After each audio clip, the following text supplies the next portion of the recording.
This podcast contains some magical adult language. Listener discretion is advised. And sorry, Mom. I'm going to Disney World. I'm going to... Whoa. You are not Mickey Mouse, you're a rat. Rat smack! Besides, they're tourists. What do they know? Welcome to Rat Castle, a progressive chat about Disney magic without the pixie dust. I am your host, your voice of reason, your golden child. I don't know. I'm lots of things tonight. I'm Nathan Hartman, of course, and with me are Sarah. Hello, Sarah. Hello, how's it going? It is going to be sure. It's a small group tonight, but a good group because it's Sarah and myself and the wonderful Dave Cobb. Hello, Dave. Yo, how you doing? Dave's coming in. He's kind of bebopping. He's going with a sort of late night jazzy attitude tonight. Fresh hits. John Coltrane right here on. Welcome to the Wave. Welcome to the Wave. I haven't pulled out my NPR voice in a while. Yeah, right. Welcome to the delicious dish. Yeah. Next up on All Things Considered. So anyway, it's just us tonight, folks. But it's been what a week in Disney news, in politics news. Lots of stuff going on with certain Fucking fascist! So we'll take care of that. We'll talk about some Disney related news about some good DeSantis news, which I'm not used to, but it's so sweet. Revenge, a dish best served delicious on a virtual waiting line that you get at Tomorrowland Terrace. So let's begin with the news.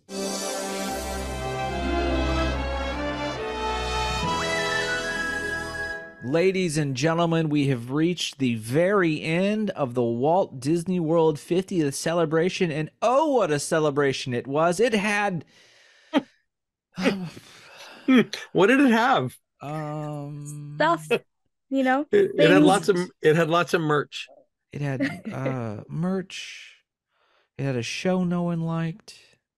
A Starbucks cup. It had a Starbucks cup. I got all four of those. Those were the best. That literally, what's funny is the best 50s merchandise for Disney World were the Starbucks mugs. I don't normally say that. I'm not a Starbucks mug stan, though, and now I have several. But yeah, it's over, folks, except don't worry. Cinderella Castle is going to keep that beautiful 50th paint scheme we all love. Oh, wait, no, we don't. We hate that paint scheme.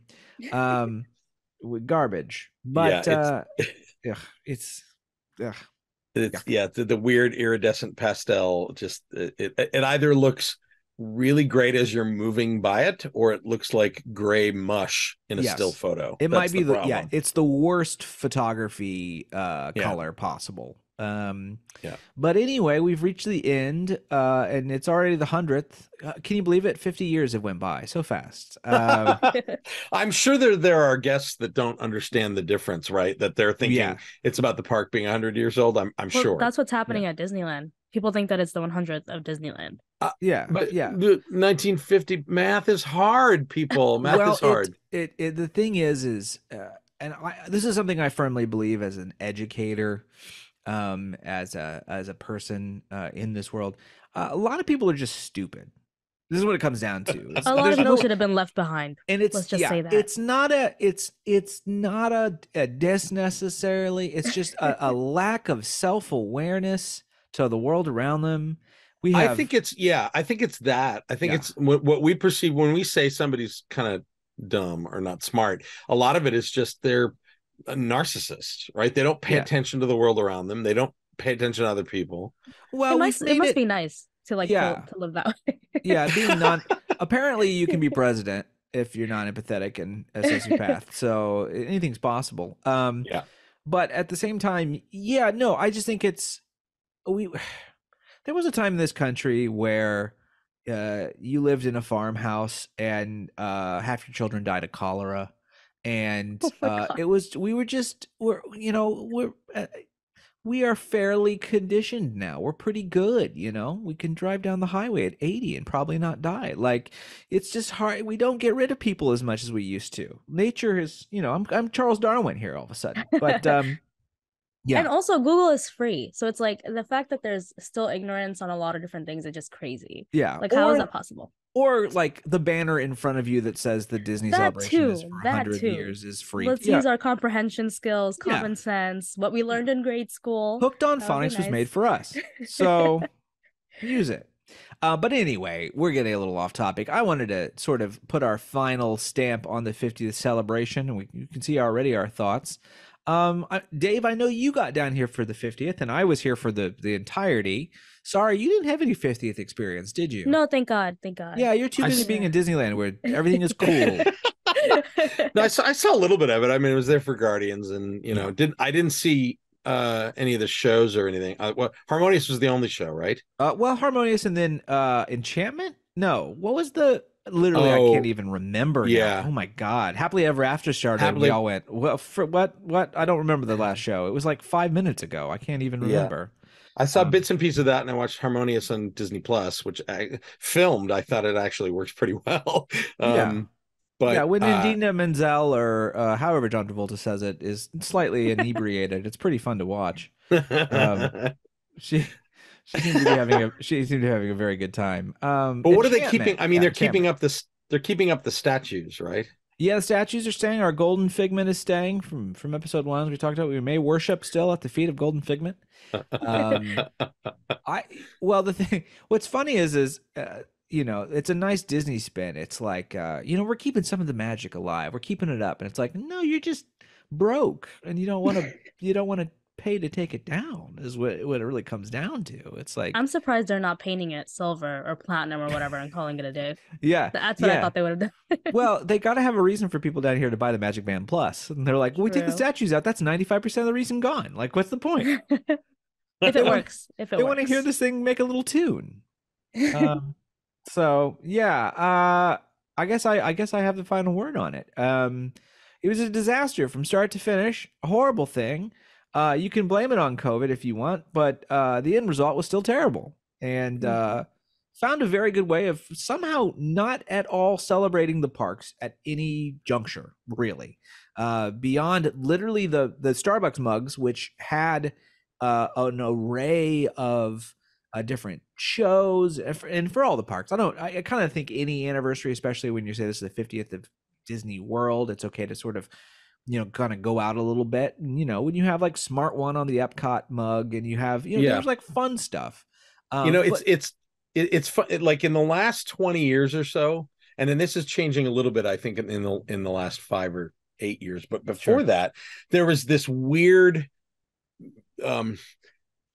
homogenization of all the merch across the parks, where everything just said Disney Parks, and didn't say what each one was. It was so awful. I chalk it up to Paul Pressler and the DCA era for bringing that in, because there was so much DCA merch that was specific to the park that failed. So I think they pivoted, and I really don't know what happened, but it always felt to me like a reaction to that.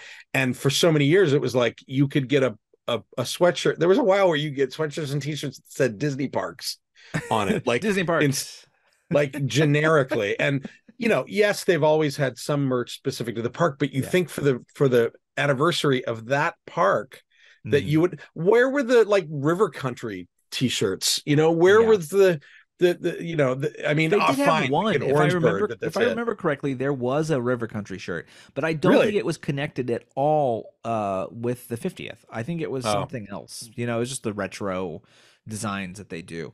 Yeah, it's weird. Like, you don't, I don't know, refurb Country Bear for it. You don't. I mean, there's not a lot of things that are OG to that park, and I get that. Yeah. But you know, I mean, if you watched Enchantment, it's not about the Disney parks at all. And I get it. People are like, but, and it's like, it's the 50th anniversary of this place. That's the time you do it.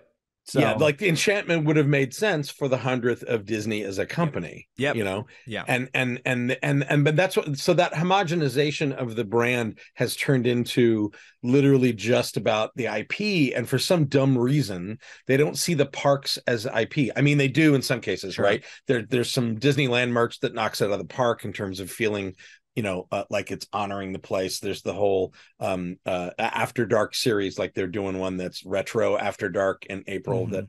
Mr. and Mrs. Tomorrowland couple are going to make a character John appearance. Progress, yeah. Yeah, and the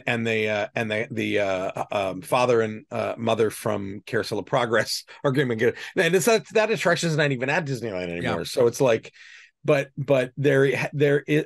you're right, for the 50th, especially for such a big milestone, it felt really merch driven and food driven and signage driven, and not like, here's an experience or a thing or a museum exhibit, for Christ's sakes. Right. Put in something about what this place was, because even if you took the NBA experience, which I know I don't know the timing of this necessarily, but like, just put, I mean, even a temp museum somewhere like Disney Springs, it's something.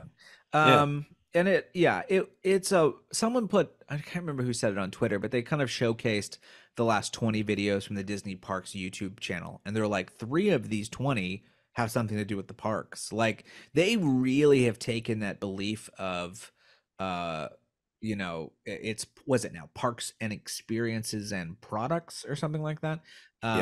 And I don't know it because I have disdain for it.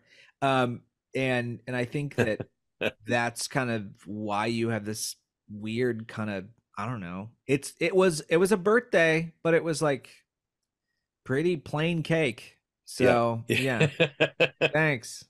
Thanks for it wasn't even no Carvel for us. No, it was one of those tiny little ice creams with the paper top and the wooden spoon. It was that kind of birthday. It was bad birthday clown. It was your dad forgot it was your birthday when you spent your weekend with him. That sad kind of birthday. So, and he had to go to work. Oh man, that one hurts. Yeah, that one hurts. Yeah.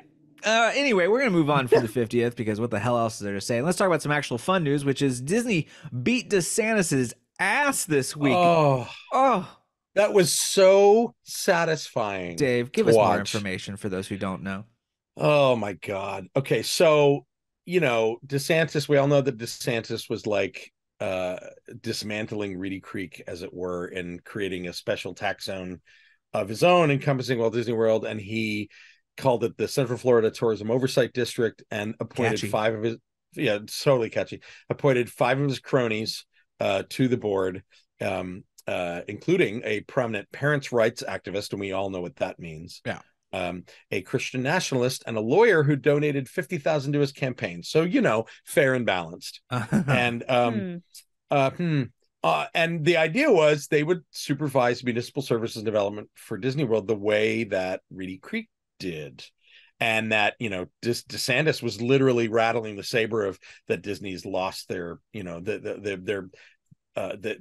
lost their way in terms of being a moral arbiter of culture, and you would think that the way these people talked, that they had content control, like they really thought that they had a say. That they would come in and dictate attractions and parades. And first of all, regardless of how powerful DeSantis set himself up to be, which we see now not very.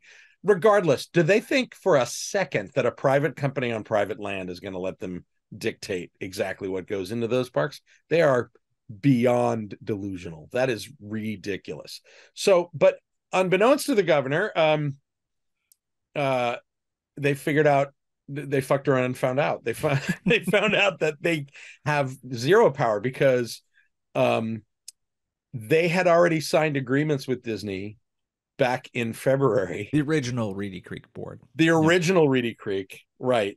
Before DeSantis signed the final bill, the former board, the Reedy Creek board, had signed agreements with Disney that basically it stripped the board of power and handed the power back to Disney. So basically, in closing down Reedy Creek, the Reedy Creek board went, here you go, Disney. Yeah. And nobody else can do anything. That's it was the best description I read of it from somebody on Twitter was that, Disney was pulling some real mafioso shit going on there. They were sitting back quiet. They were doing some Sicilian shit in this. Yeah. They were sitting back waiting. You tell them Ron DeSantis sleeps with the fishes. Yeah. Exactly right. It was very Game of Thrones. Tell them. It was Game of Thrones. It was so good how they did it too with the royal children clause or whatever. Oh, King Charles. Yeah. Yes, the King Charles clause. Like, that is genius. Like, they're always gonna be there. I read people posting about that going, that's so arbitrary. Why would they bring up King Charles? And it's like, no. This is what businesses do. This is a standard legal practice. Yeah. They do it with, like, it happens all the time. All the time. They give it for deeds of land when people buy a place and they don't want it touched. Mm-hmm. Developers do this all the time. And so did Disney just, first of all, anyone who doesn't think that Disney has the best development and property lawyers in the world is, again, delusional.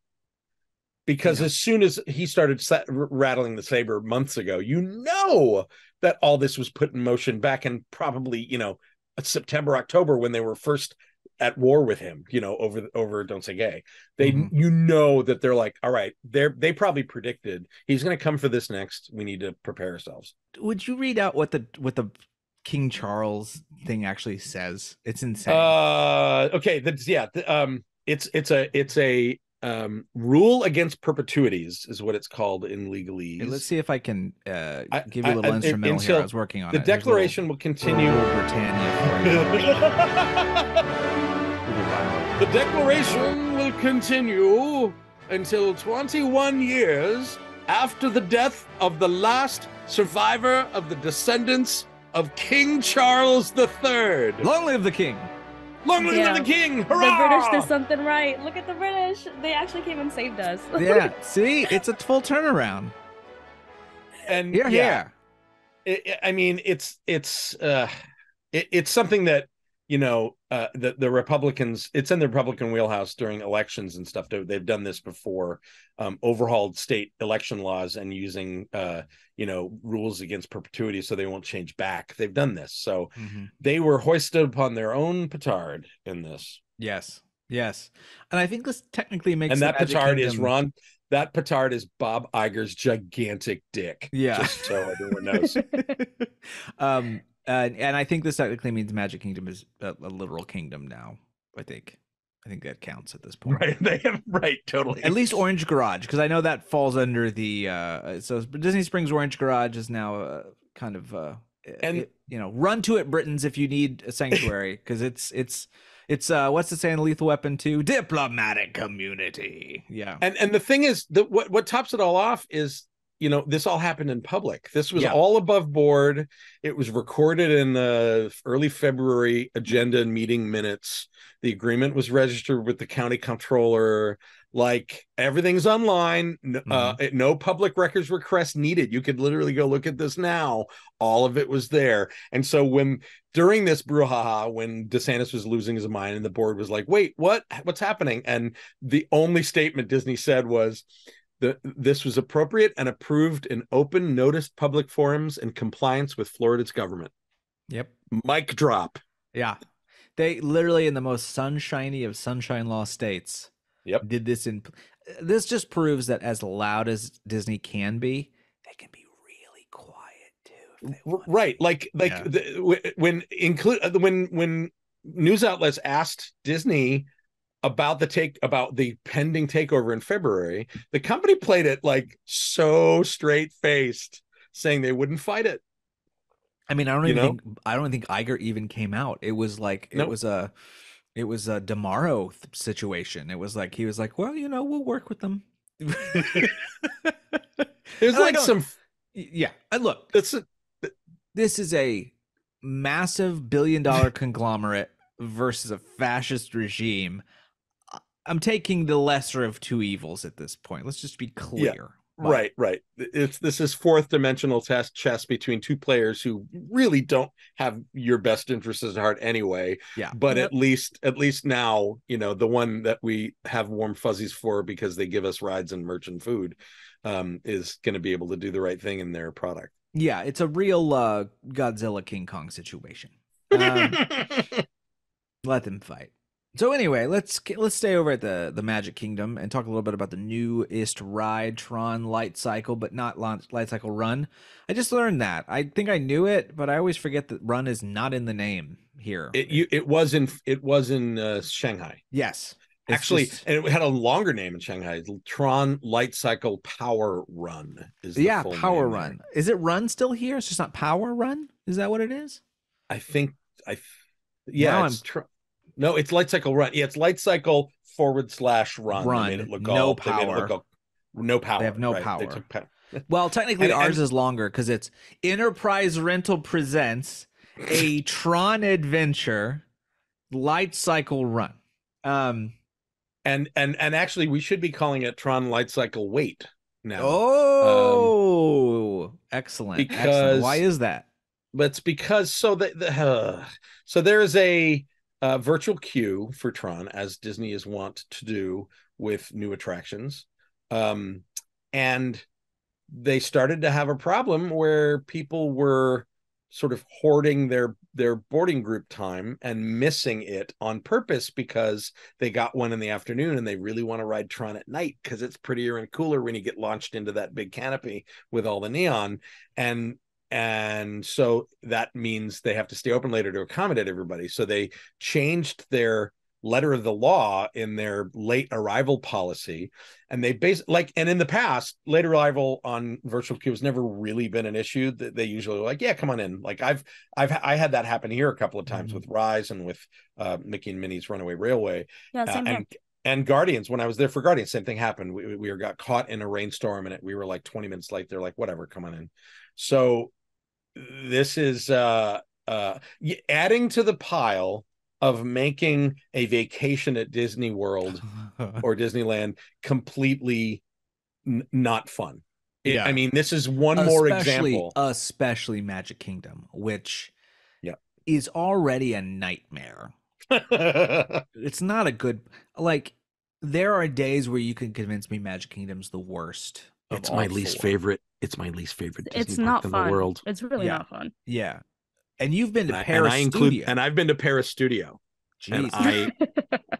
And there are things about the Magic Kingdom I really admire. Yeah, 100%. I mean, the fact that its size and you're right, and its history. It's my nostalgia. It's where I went. It's built on a parking garage. It's built with an underground technique that they will never ever do again because they're realizing in the long term that it was expensive and they didn't need it. I mean, everyone knows this, right? We talk about the utilidors like what an innovation. It was a lot of money they didn't need to spend in a part of the world where there's water 5 feet down. It was not a good idea. No. Not a good idea. Not something they continued.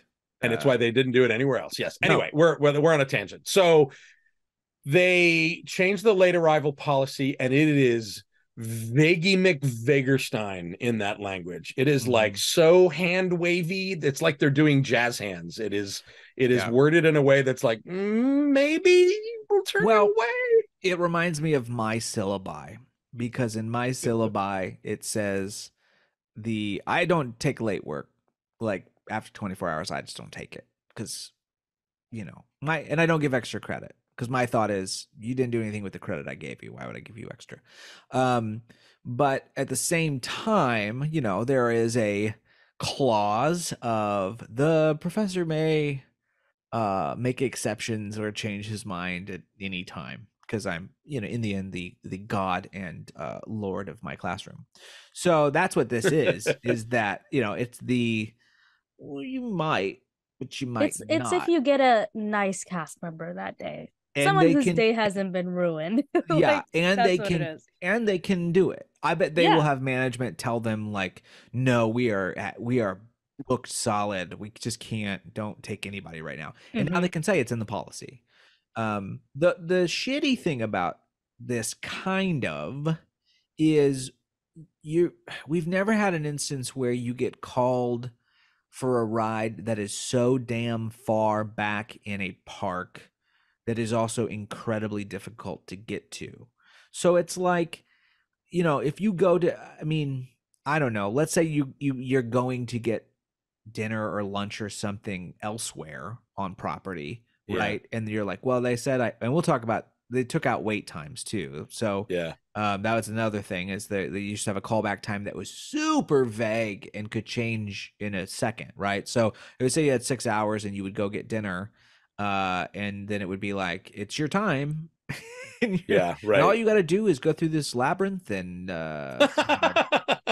slay a minotaur and answer our riddle, and just get here in time.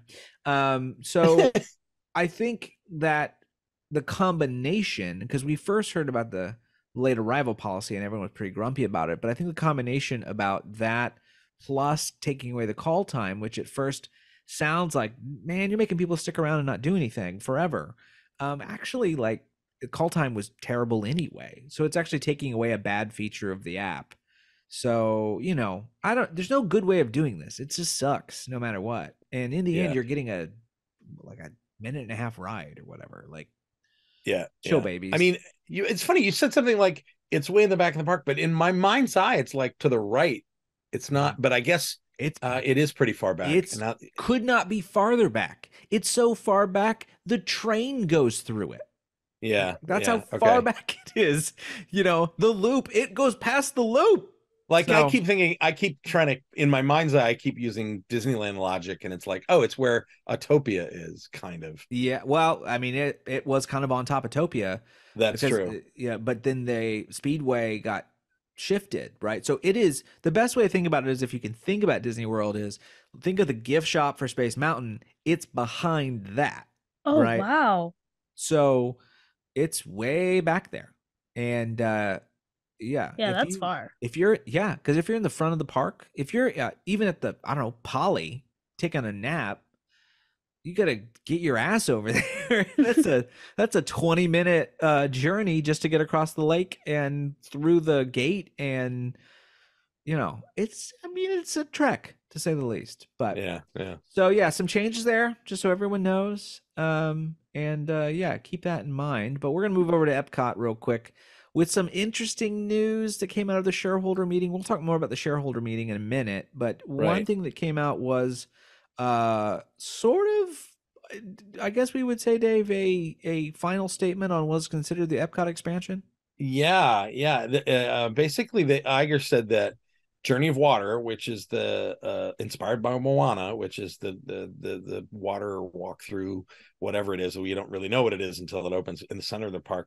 It marks Disney's completion of our spectacular transformation of Epcot. And I'm like, wait, wasn't there like a festival area and a black box like flex space? Yeah, I think he's just considering that whole bit to be that, because those are all in process. They are. Yeah, okay, they're still in process. I just think maybe they will open before this does, or it's all going to open at the same time. And they got rid of the big center multi-level thing, right? Yep, it's all gone. It's all gone. Yeah. Now it's a everybody loved that, but that would have been a nightmare. Oh yeah, it's now a double-sided stage. So from either side you can see. Right. Now I think they're facing one way. I don't know how it works. It's not theater in the round. I don't get it yet. But it's like a little beer garden area now. Yeah. Okay. But yeah, so I guess that's it. I remember the preview center. Did you guys get to ever see that preview center they put together? I did. Yeah, it was really cool with all the projection mapping, and very cool. Yeah. What's funny is, before the expansion is done, one of the main things of the expansion, the barges, are going to be gone.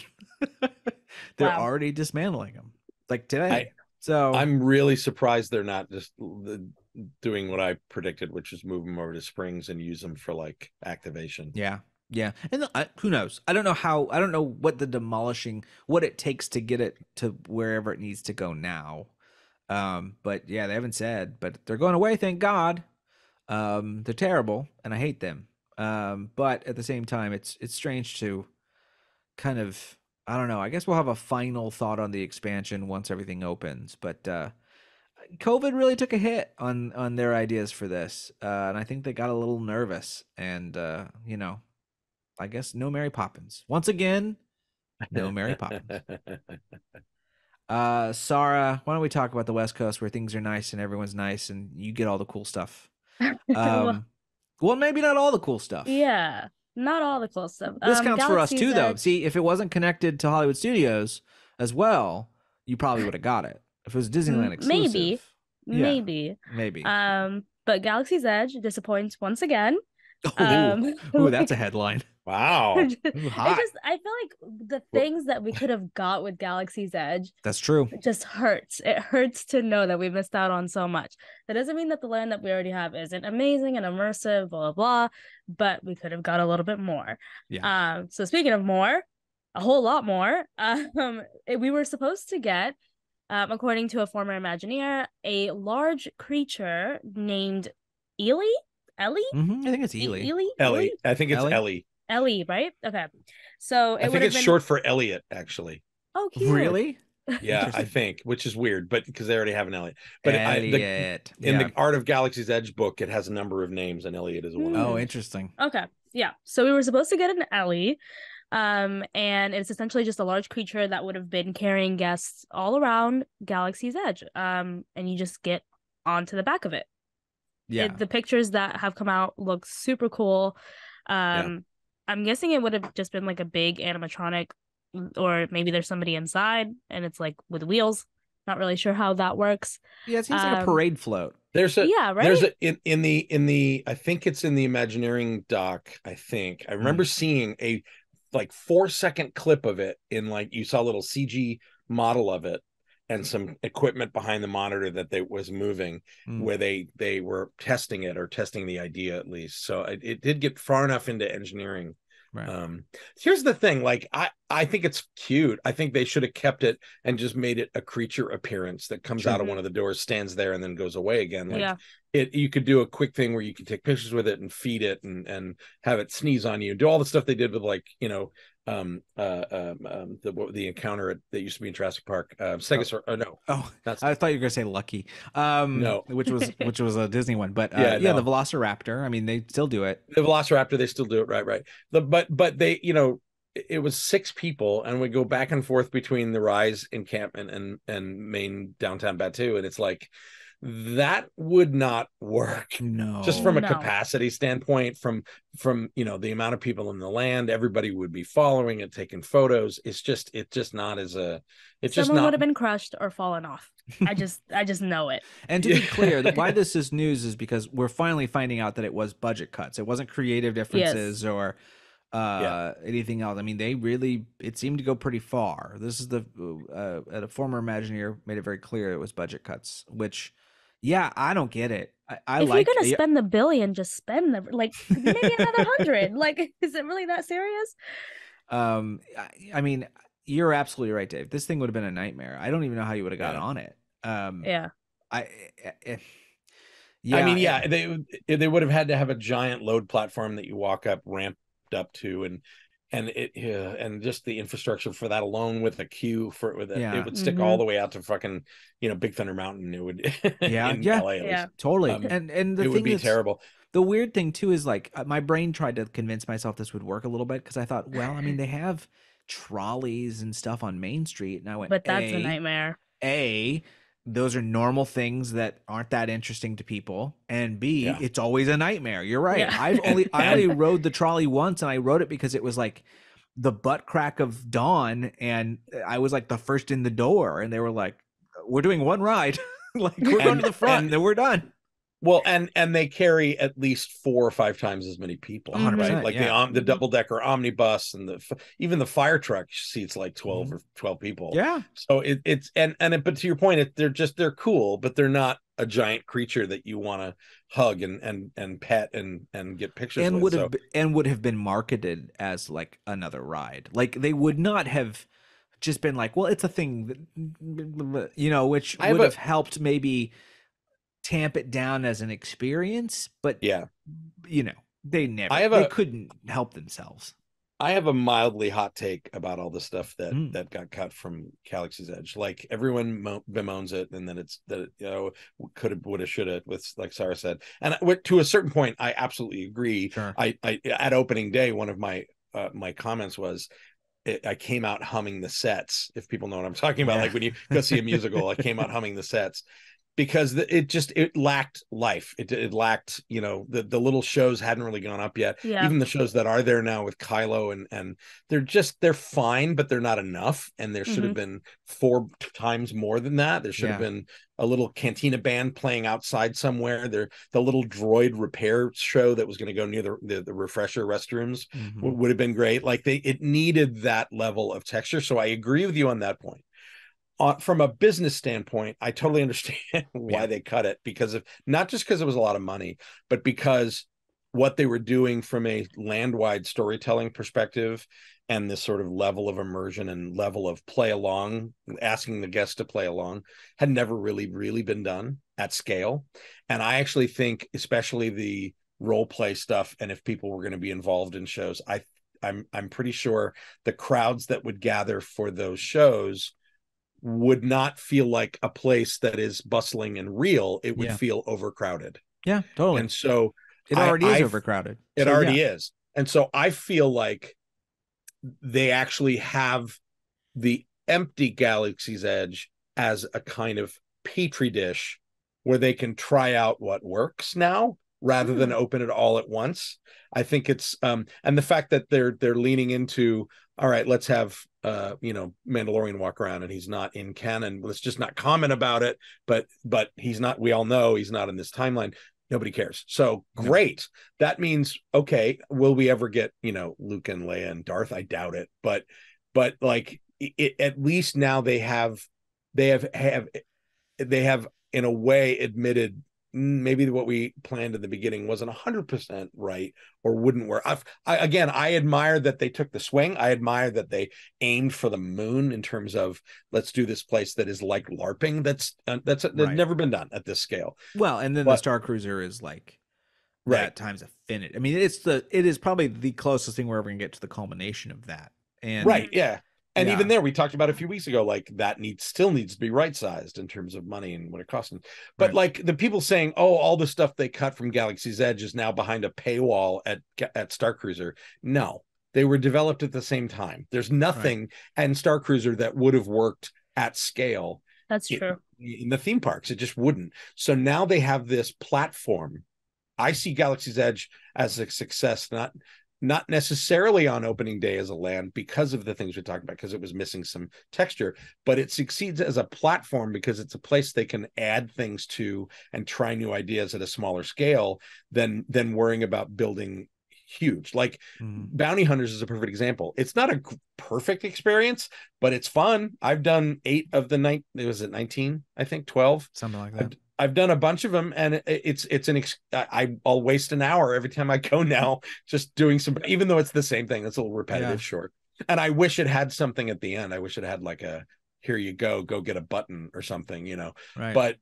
But as a platform, all the stuff that they put in terms of infrastructure is available to them now to develop and look at a little more with a more realistic eye than maybe when they were in full concept. So it's a blessing and a curse that stuff didn't happen. That's my mildly hot take. And what's weird is I feel like there was this thought, and I don't know, I kind of think maybe total immersion experiences have kind of peaked. I think that we've reached a point especially after COVID, I think everyone is now going, well, people just want to ride a ride. Like, why did we make this so damn complicated?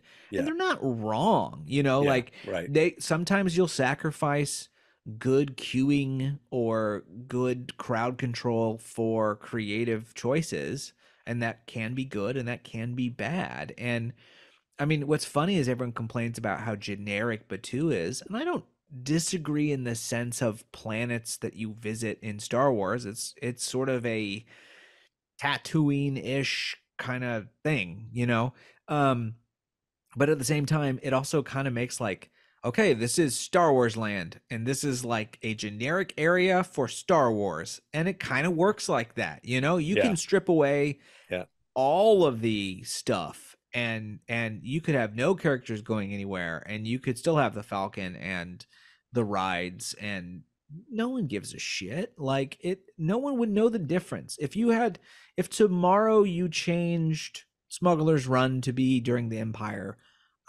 Besides a couple nerds, no one would care. Yeah. And I think maybe, as much as I don't, as if Bob Iger's listening to me, but like I don't want to scare away the idea of putting the effort in for these kind of things and really, you know, making things immersive. You know, I think that I think they kind of landed hard on one side, and now they're going to have to rebalance and readjust. But you know, we'll see. You know, the next sort of variation on this that I can think of, I guess technically would have been Mario Land, but I think that, you know, really it's going to be Epic Universe, and it's going to be like, okay, well, what is this happy medium? You know, what are you going to do with Harry Potter now? Because that's where this all started to begin with. Yeah. So we'll see what happens. It's interesting to say the least, but yeah. And speaking of other interesting things, as we mentioned earlier, the shareholders meeting with Bob Iger happened recently. You know, Iger came out and said some stuff. Sarah, what's Iger been up to? Yeah, he had a lot to say. One of the first things that he talked about during the shareholder meeting was the company's continued, I guess, push for LGBTQ plus inclusivity. So that was really nice to see that he was kind of just basically saying, like, we as a company still have our First Amendment rights. We're able to express how we feel, and we fully stand behind the LGBTQ community. So that was good. It was kind of just like a big FU to Ron DeSantis, which is great considering what happened with Bob Chapek and his kind of hesitation to go against the Don't Say Gay bill. So it's good to see that the company is saying, like, F you, we're not doing that. Yeah, like when he said that, you know, when he basically responding to DeSantis to quote to punish a company for exercise of a constitutional right. And he said, and that just seems really wrong to me, against any company or individual, but particularly against the company that means so much to the state that you live in. You know, like it was direct. He didn't not pull any punches. He said it's not only just anti-business, but it's anti-Florida. That part was crazy. Yeah, and then like that as long as he's in the job, he says, I'm going to be guided by a sense of decency and respect. Like this is why he's a master politician, because what a way to address it without saying I disagree with your stance on LGBTQIA people, because you're not going to convince them otherwise, right? No. But he's saying decency and respect. First Amendment. Right. Yeah. I mean, he's laying out. He's using GOP buzzwords. Yep. Yes. Absolutely he is. Yeah. I was just going to say that because it's the first time that I've ever agreed with a corporation having some sort of rights. Yeah, but totally. Like he's really kind of hamming it up here and saying he's using the GOP's like language but also still having like very liberal sensibilities. So it's very down the middle, but still kind of telling them exactly where they stand. Right. And he also he's even just and even the content stuff, right? Like people were I don't know. Did you listen to the shareholder call? I didn't listen to all of it, but some of those callers were just awful. Yeah. Terrible people. Terrible, crazy people. You know, talking about agenda-driven content. Yeah. And it's like, actually, you know, he said that while they should be sensitive to the fact that parents have different levels of comfort, but they still strive to tell stories that reflect the world, right? Yeah. He basically put it in their face saying, so you're saying we shouldn't reflect the world out there. Like there was one caller that tried to talk about why are you pandering such a small amount of your consumer base? And it's like, that is a crazy assumption, mister. You have no idea. Like, you know, it's already been. I can guarantee you the gays spend more money than MAGA at Disney parks. Oh, like, for sure. For sure. Yeah. No doubt. And it's like we used to say that it's that LGBTQA people are 10% of the population. Well, it's like when we used to say, well, there were less left-handed people. Well, guess what? When they stopped punishing you for being left-handed, there were a lot more lefties. And so there's it is probably along the same lines as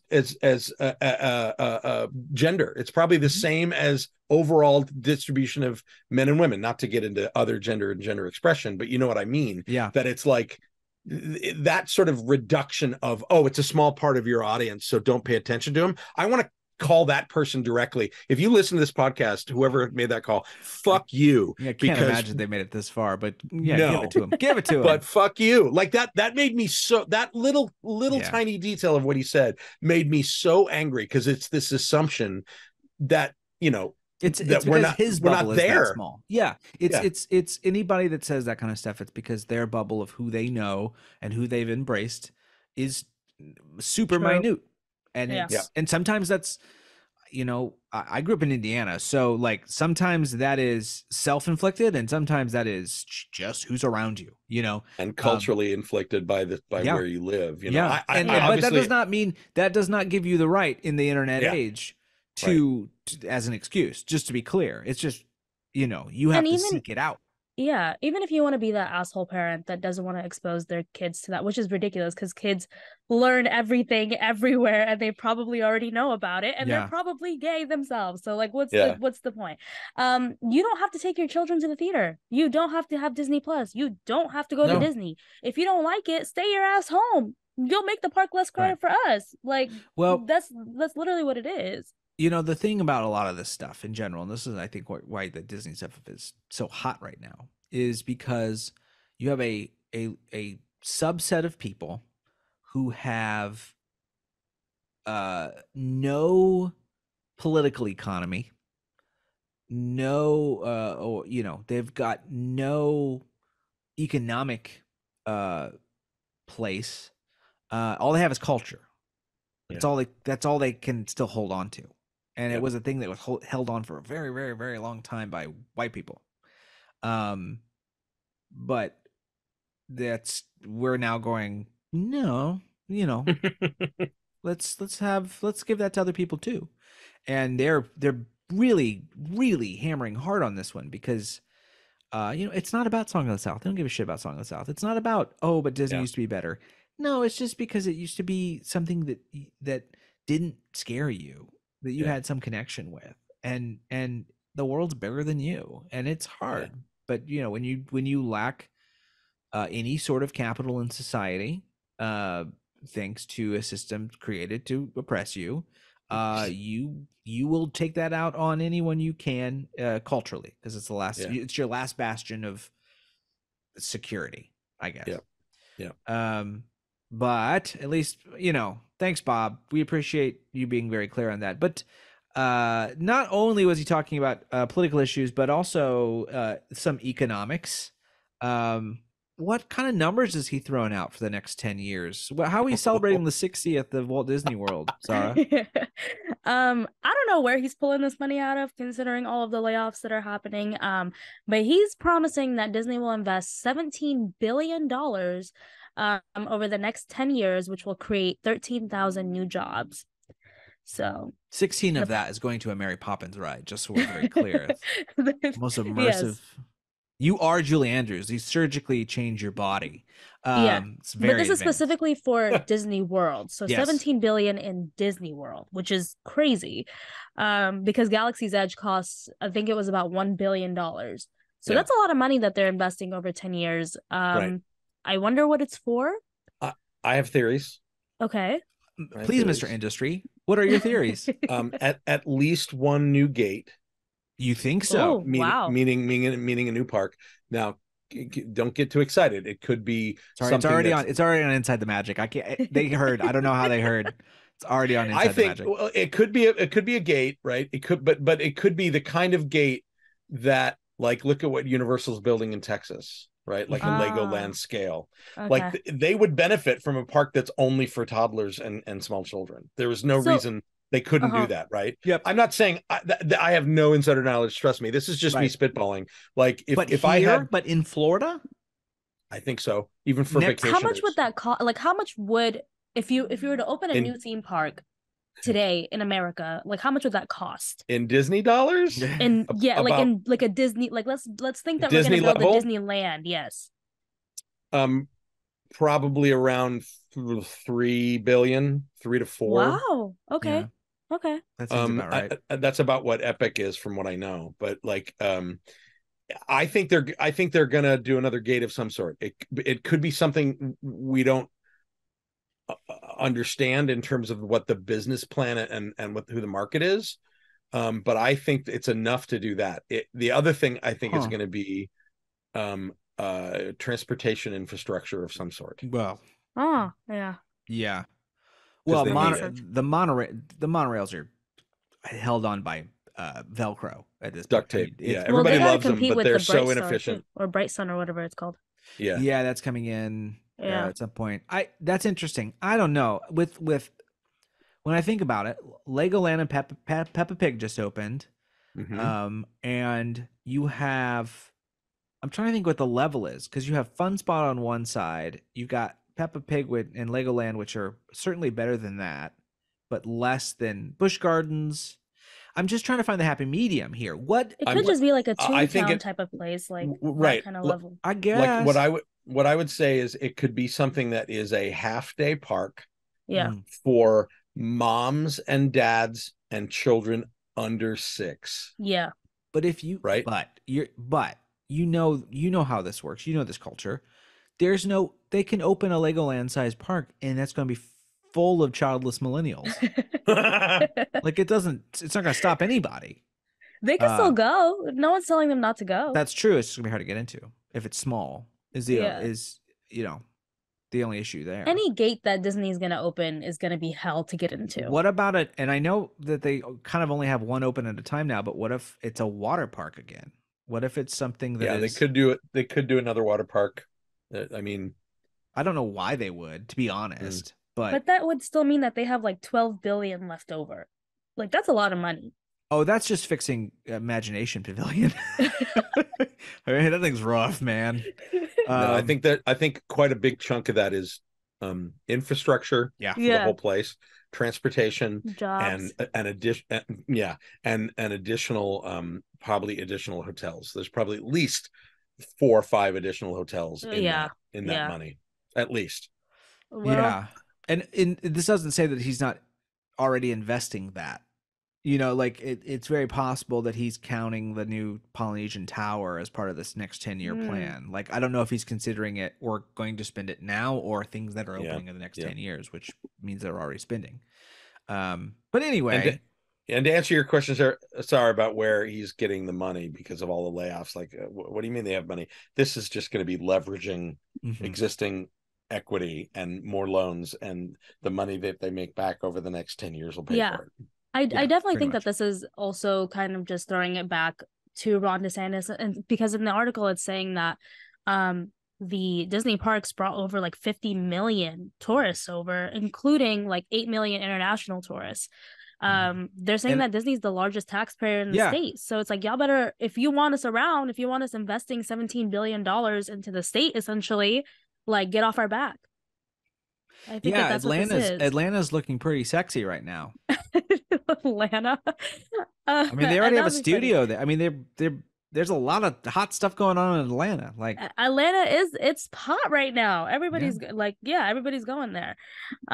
So maybe the next gate will be in Atlanta. That will be very interesting. Yeah, that'd be really close. I don't know where they'd put it. Maine? The Tyler Perry Studios. Where do they throw it? Where does it go? I'm trying to think. Texas, maybe something. Maybe. I don't know.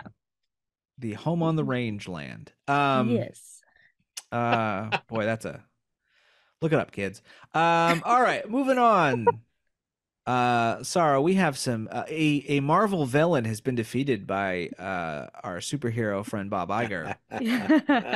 Yes. This was, I would say, one of the last punches at Nelson Peltz. So this is pretty insane, but a part of the layoffs was Marvel Entertainment chairman Isaac Perlmutter. he got laid off. Yeah, Ike Perlmutter. Mm-hmm. Yeah, Ike Perlmutter. What a name.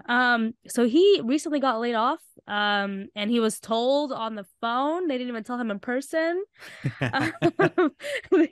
He was on a 3-way call with Bob Iger, HR, and himself, and they basically told him, yeah, like, this is, you gotta go. Because he runs a small division within the Disney company that's basically seen as redundant since it's separate from Marvel Studios. And the reason that this is so, I think 2 other people in that division got laid off, but he's the one that's been there forever. He's been there forever. Forever. He's 80 and still working. He's also supposedly a sexist and racist dickbag. Yeah. Yes, he can go. So he can go with the rest. And considerable financial support of Donald Trump. Yeah. Yes. I don't care if it's Perlmutter or Pelosi. If you're in your 80s and you're still working and you're rich as hell, something wrong with you. Yeah, something wrong with you. It's for fun at this point. It's just to annoy people. But what makes it really significant is that he was one of the people who was pushing for Nelson Peltz to join the board. So it's kind of looking like they're emptying out the trash. They're like, anybody that was with this guy has got to go. Like, we're not trying to have no more traitors. Like, we're not with that. So he's been fired, and he can honestly. Disney said they laid him off, and then he came back and was like, "No, they fired me." And everyone's like, sure. Yeah, it's the same thing. Oh well. we're happy either way. So whatever you want to call it. Dude, super rich man. I don't think he needs to collect unemployment. You're good. No, you're good. Yeah. You're good, son. Good riddance. Yeah, good riddance, bad. So let's move on to film and TV. We have a few little things going on here. The first trailer for Muppets Mayhem has been released. Which is coming to Disney Plus this next month. All episodes dropping at the same time. I don't know what the length is. I don't know if they're 20 minutes or 10. I have no idea on that front. So but it is those micro shows or an actual I show? hope not. They already did one of those Muppets Now things. Yeah. I mean, I love Dr. Teeth. He's my favorite Muppet. I'm very excited about the show. It's about the Electric Mayhem creating their realizing they've never done an album and creating one, which is great. I hope it's good. What did you guys think? I got really excited because I'm with you. Dr. Teeth and the Electric Mayhem are among my favorite Muppets. Janice being at the top of that list. She's amazing. Right. Yeah, for sure, really. For sure. My favorite detail was when you see the little Muppet hand turn up the dials on a guitar amp, and all the labels on the dials go up to 11.5. Yeah. It's good Spinal Tap. Exactly right. Nod. But it goes to 11. Kids, look it up. Look up Spinal Tap. Look it up. Look it up. Yeah, I think it's good. Sarah, what do you think? I hope this makes me a bigger Muppets fan. I've always wanted to be a Muppets fan, so I'm gonna watch this for sure. Good. Anytime the Muppets get to do something that's not advertising something else in the Disney company, I'm happy. So, have you watched the original movies, Sarah? The first one? I did. Okay. So it's, I don't know. I've never liked puppets in general. Oh, interesting. That's valid. I totally understand that. Puppets in the British. This is Sarah's issues. I got a lot of issues. But I don't know. Puppets have just always creeped me out, and like the dead eyes or whatever. So sure. But I think Kermit is really cute. Like, he's really cute, you know.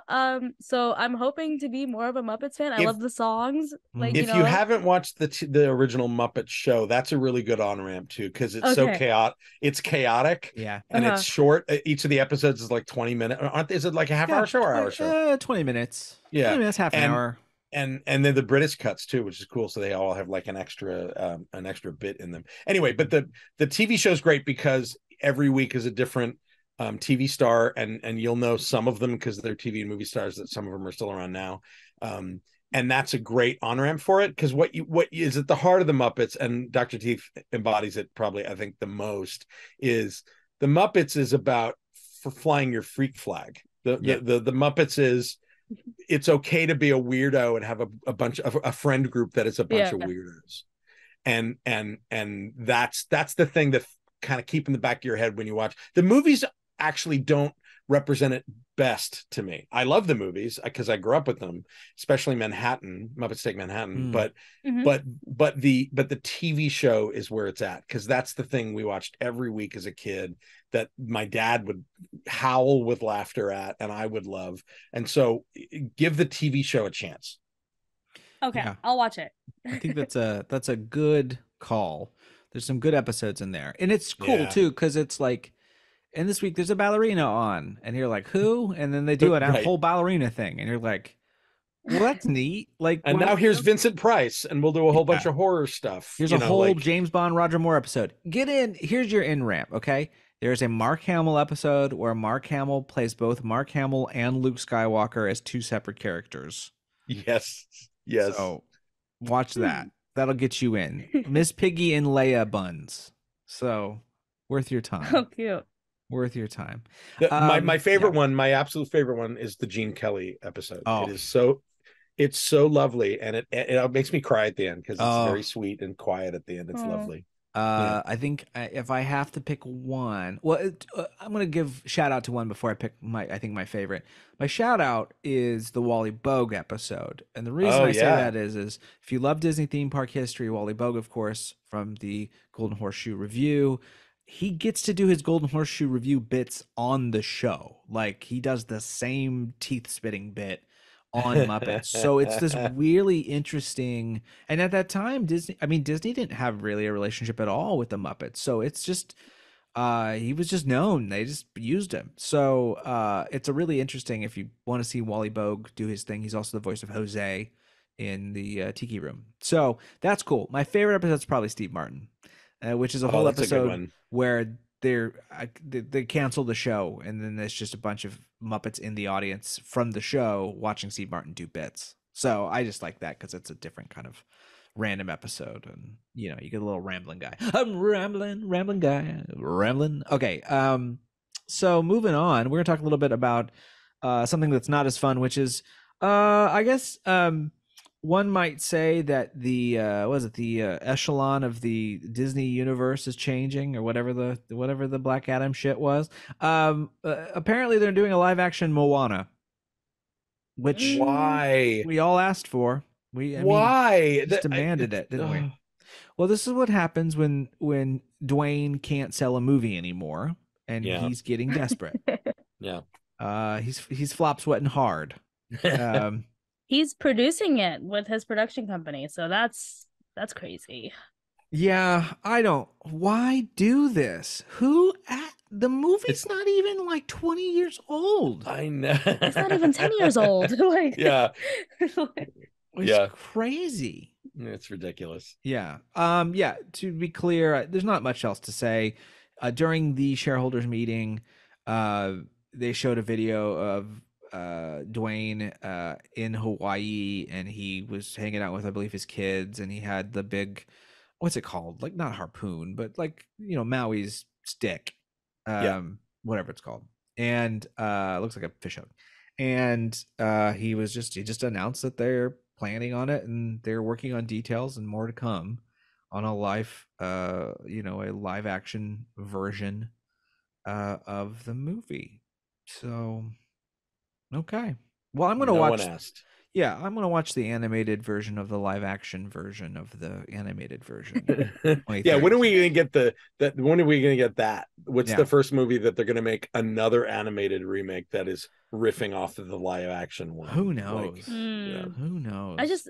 You have a whole department that is like supposed to be working on ideas. Where are they? Where are they at?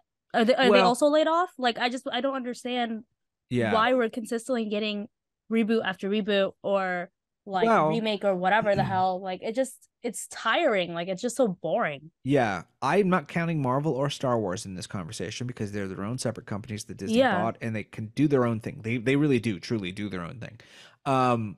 Disney, here's a little secret about Disney live action. Most of their movies are shit. Like, Disney live action has never. They either have huge cultural hits, and then they do Snowball Express 8 times. Like, there's just not. It's just hot lead, cold feet for days, people. And I like some of these movies. Air Bud. Yeah, Snow Buddies. Apple Dumpling Gang Rides Again, which is actually an excellent movie, but bad example. But they've never been able to like make live action work, which is not a surprise that they've kind of just said, well, our live action division is now just adaptations of our animation division, which is so lazy. But where's the animation division at then? Like, they're not even doing anything either. Yeah, I mean, they got Frozen movies to make, so it's fine. It's whatever. I'm not gonna see this. There's no way you can make me interested in this. There's absolutely no way. Nope. You could 20,000 Leagues Under Sea is just hanging out there, and I know there's been like a Will Smith version and the Rock version, if I'm not mistaken, at one point. Like they've been trying to make this thing for years and years. Different companies. They need to get Joe Kosinski, who did Tron Legacy, to do his Black Hole remake. Yep. Because and evidently it was dark and scary. It was like a PG rated version of like Event Horizon, basically. Cool. I'd be down for a scary sci-fi movie because the Black Hole, a little sunshine Event Horizon. Next to Tron, Black Hole was like my childhood as well. It was equally important to me as Star Wars, folks. Like Black Hole, it's not great. Trust me, if you haven't watched it, it's not great. But as a kid, what are you talking about? The villain somehow gets encased in a robot and sent to hell. Like, oh, I know, it's incredible. They disembowel Anthony Perkins on camera with a spinning blade. And it's bloodless, but they do it. And I remember seeing it like 9 years old, going, what am I seeing? And then Slim Pickens' voice comes out of a robot. It's a weird movie. It's a weird movie, but it would be it'd be a great remake. I think it's Slim Pickens. Is that Slim Pickens? It is. Yep. Speaking of remakes nobody wants, it sounds like Warner Brothers is nearing a deal. Warner Brothers Discovery, I should say, because that's how we can blame this. They're coming to, I guess, some deal for probably an HBO Max. I can't imagine HBO has any interest in this. To reboot the Harry Potter series, one book per season as a TV show. Okay. Seems like Zaslav, opening first couple of meetings on the lot, Zaslav walks into a conference room that's filled with development people and the brand people and studio people's like, all right, Potter people, what do you got for me? Crickets, because Fantastic Beasts all sucked. And they're not going to complete the 5 as planned. No, thank God. I think they're done. They're not going to get Epic Universe. Fantastic. No. I mean, all that got trashed. It got trashed, yeah. And so, this is all that Discovery thought they were getting into the Harry Potter business, and they're not really. So they need to make it up. But this is the worst idea ever. Why? Really why? Yeah. Why you want to get in the Joanne Rowling business? I don't know. And she almost sort of slammed in her statement. She almost sort of slammed the movie. She's like, so we can tell it like closer to the books. And it's like, I'm sorry, what? That last movie was 2 movies, or that last book was 2 movies. Like, no, yeah, granted. Okay, so each year in school is going to be 12 episodes now, right? All right, we can get into some minor details that were cut out of to make the movies, which made them better, by the way. Yeah, we can bring in that weird Hermione being kind of not racist, but it's kind of helping elves, but not helping elves. It means in the last, it means in the last season that there's going to be 4 or 5 episodes where all they do is camp.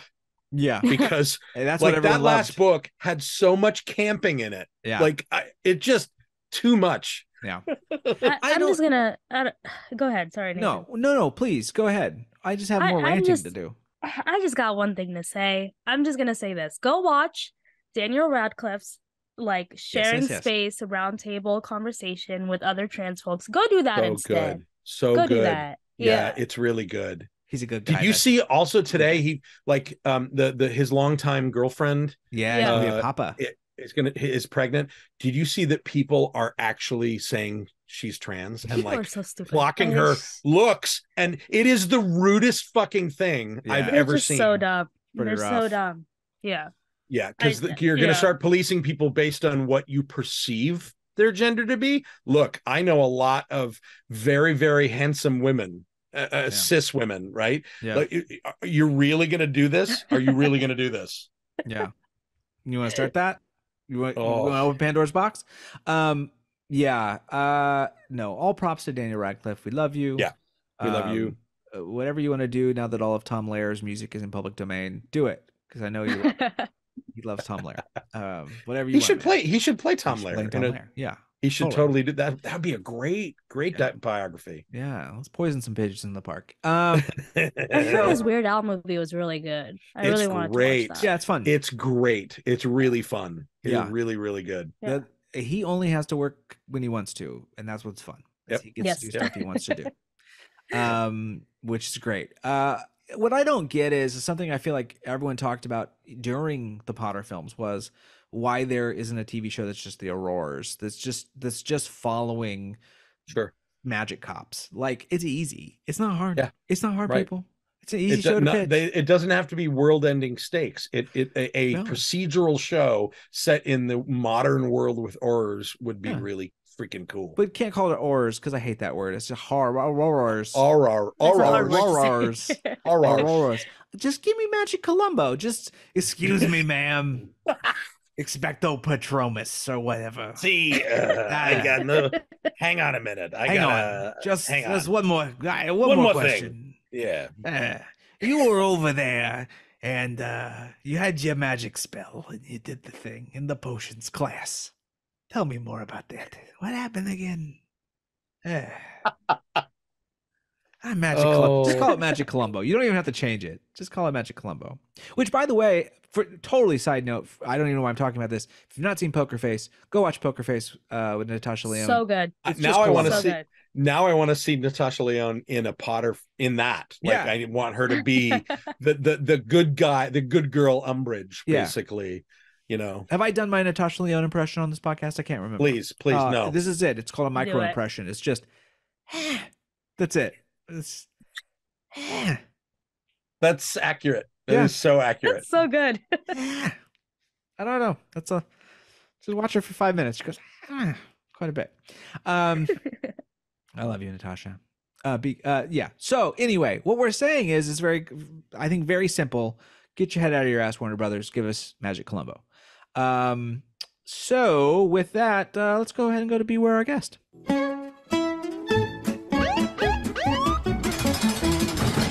So we have two Beware Our Guests that are pretty much one Beware Our Guest, to be honest. One of them is that video has been not leaked, just released online, of guests now piling coins inside of the Guardians of the Galaxy Cosmic Rewind Q display. So there's a display and they're just sort of like shoving coins inside of the display in a small slot. Why do people do this? Dave, I brought this up because I wanted you to go into the psychology of what I'm calling hair ties on Everest. Like, how does this stuff, is it literally just 2 or 3 people do it for on a whim and then it just starts to, like, people are bored and it just changes? Yes. And if something's like, already picked at, like, now you can pick at it. This is a scourge of theme park design. Every single I've had water features cut entirely because they're like, it's just going to be filled with pennies, right?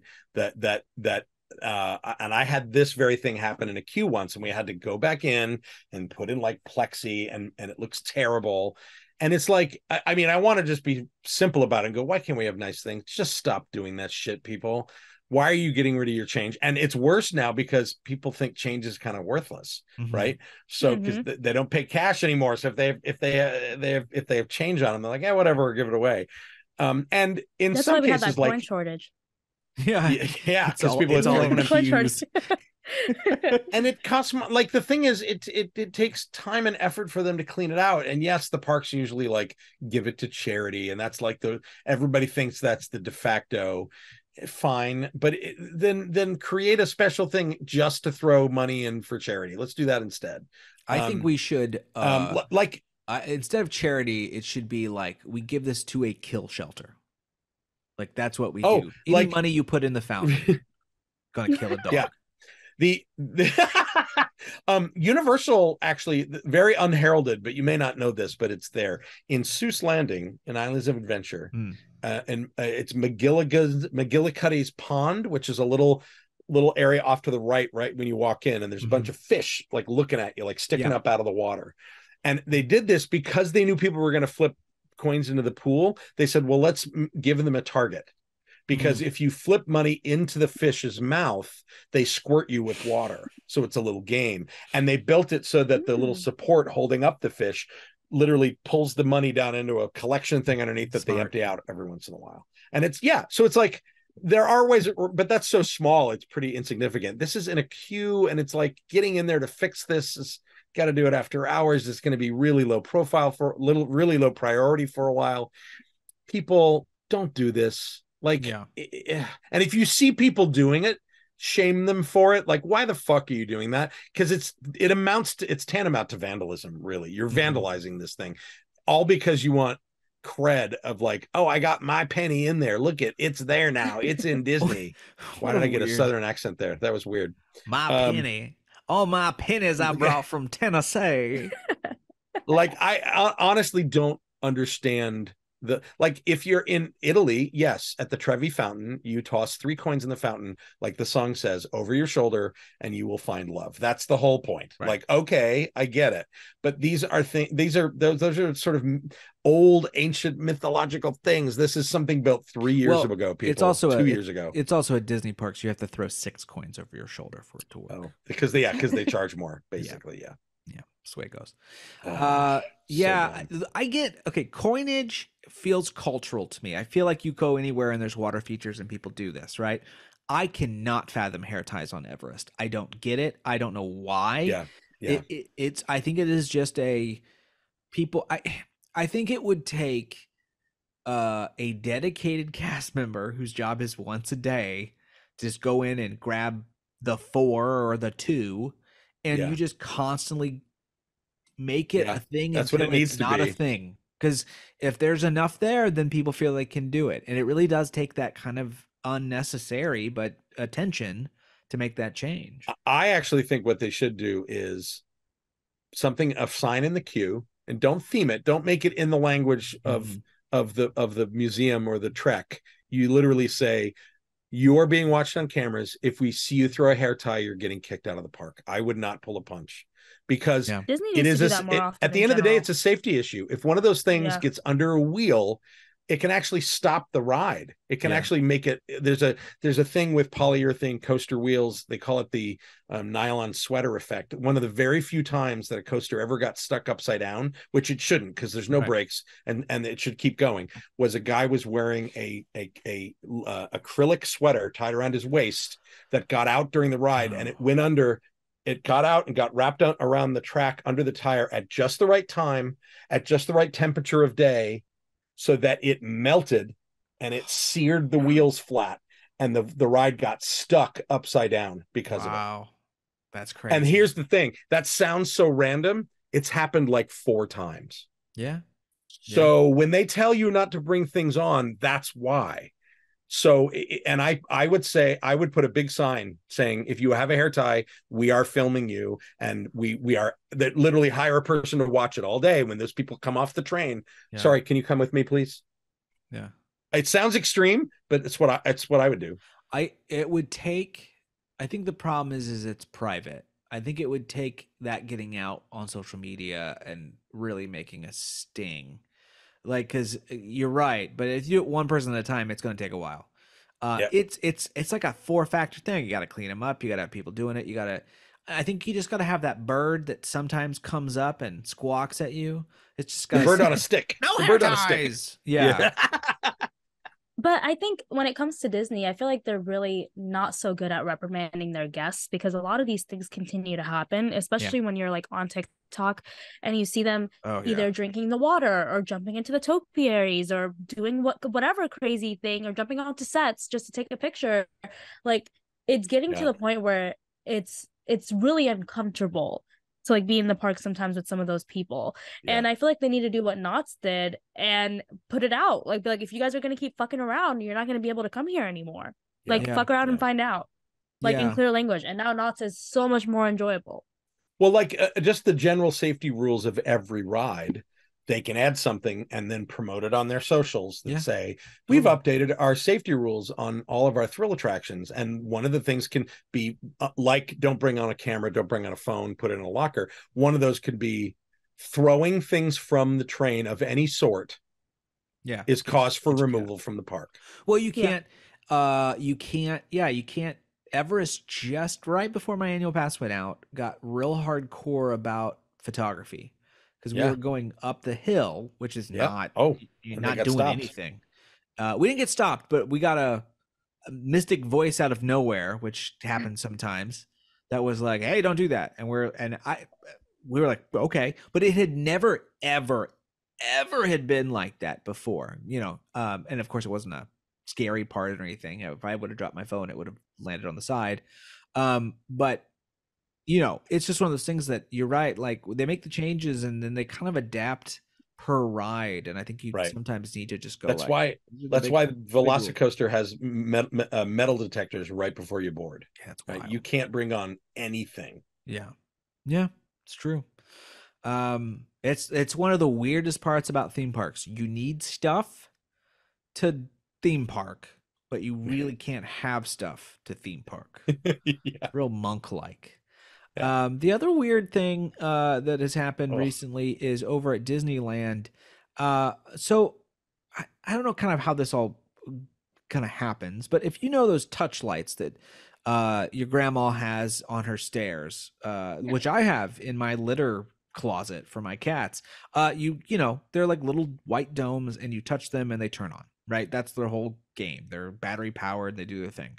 Well, for some reason, so Indiana Jones closed, and it was getting a refurb. And after it opened, the ride had all this new scenes, all these new stuff, and the queue, kind of had an extended area. And as you were waiting in the extended queue area, they had battery powered safety lights, located on what is basically like wooden railings, they kind of look like fences, and then there's netting, and there was a bunch of these battery powered lights on the netting, which I think was, I don't know, they didn't get to fix the extended queue the way they wanted to, the lighting wasn't done, whatever, and they thought for litigious purposes they needed extra lighting at night, so they put these weird shitty safety lights that are not themed at all, which I get it. It's a litigious thing, I suppose. But it looks horrid. I mean, it's really, really bad. It's terrible. Very, very, very bad show. To the point where if it was like, I'm so extreme that I close the ride before I would allow this to happen. But that's because I'm insane and not a moneymaker.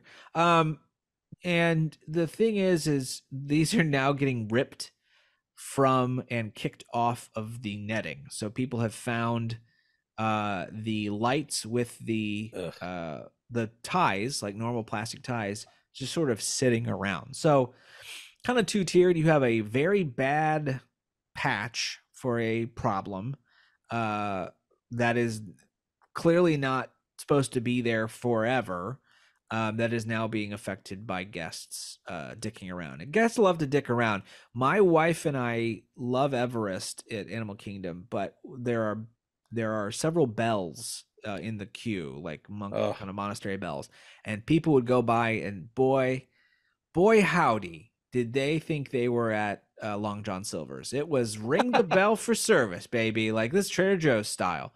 And we hated that, and my wife's sensitive to loud noises, and so that would really jar her up. People just like to mess with this stuff, and I'm not really sure why, but yeah, lights were torn down. So bad all around. Bad show, bad guests, bad everything, I think is the best way to think about that little piece of news. Thoughts, people?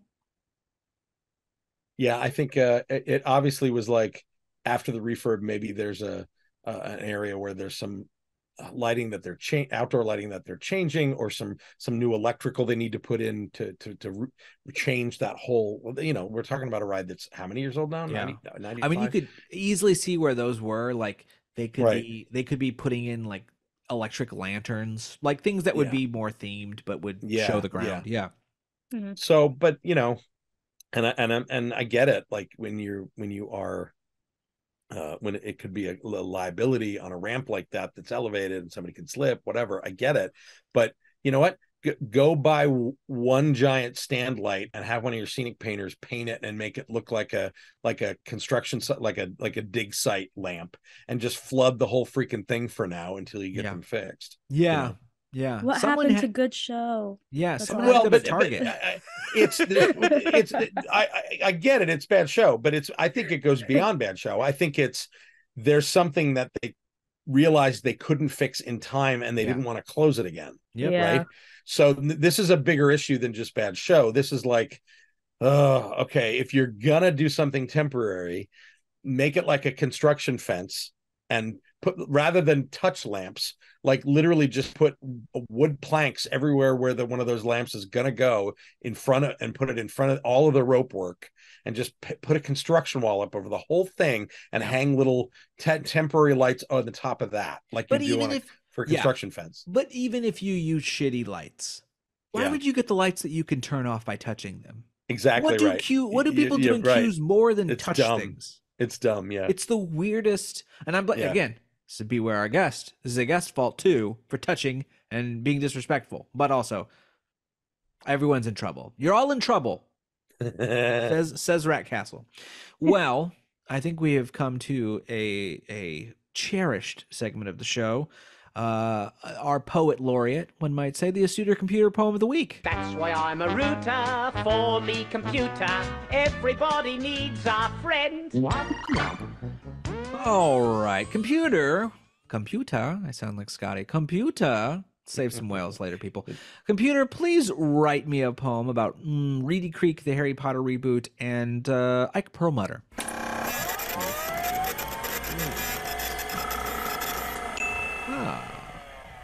In the vastness of the news's realm lies a world of stories, each at the helm, of news that takes us far and wide to tales and events that we cannot hide. Our news speaks of Disney's ways, of boardrooms and the games they play, with DeSantis and Reedy Creek, and Charles who joins a new critique. Another tells of Marvel's fate, with Perlmutter's job laid off so late, as fans of heroes hold their breath and wonder what's in store for the rest. And finally, a tale of... We'll work on that, Astuter. And finally, a tale of magic's rise as Warner Brothers seeks to hypnotize with a brand new show, A World So Bright, to take us back to Hogwarts light. These news can take us to different lands, to worlds both distant and close at hand, but each one tells a story clear and true of the world around us, old and new. So follow the news and read with care, for in these stories we all can share a glimpse of life both near and far, and find the magic in who we are. Well, it's very hallmarky there, Astuter. Yeah, it got really philosophical at the end there, Astuter. Way to go, Astuter Computer. I think he looks a little high. His light Astuter was. Yeah, Astuter was toking on some computer virus we don't know about. His red beeping light is very red at this moment. So. Far out, Astuter, far out. Well, anyway, with that, ladies and gentlemen, Rat Castle is produced by yours truly, Nathan Hartman. Thank you, Dave and Sarah, for being with us tonight. We always appreciate it. Y'all, please subscribe. Tell your friends. It's the only way the word gets out. We keep getting new people, and we love that. We certainly do. We would love to see that little mountain on that graph go a little higher. So, go ahead. Tell people. You can do it. You can do it. Tell people about things you love. It's okay. And if you have any questions or you want to buy some merch, you can find everything at bit.ly/ratcastle. And now with that, grab your belongings and exit to the left.